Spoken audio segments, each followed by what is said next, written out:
Hey everyone, welcome back to Danvar Tech.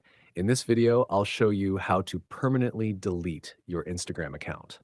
If you're ready to say goodbye to Instagram for good, I'll guide you through the steps to remove your account permanently. Let's get started. Open your Instagram and tap on your profile. Now tap on the three horizontal lines at the top right. Tap on Account Center, scroll down and tap on Personal Details.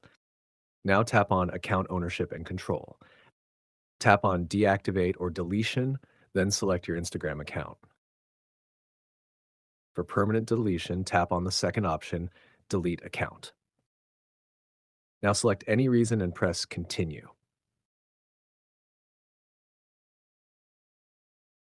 Now enter your correct password and press Continue.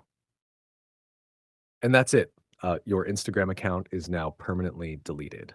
If you found this video helpful, don't forget to like, share, and subscribe to Danvar Tech for more tips and tricks. Thanks for watching.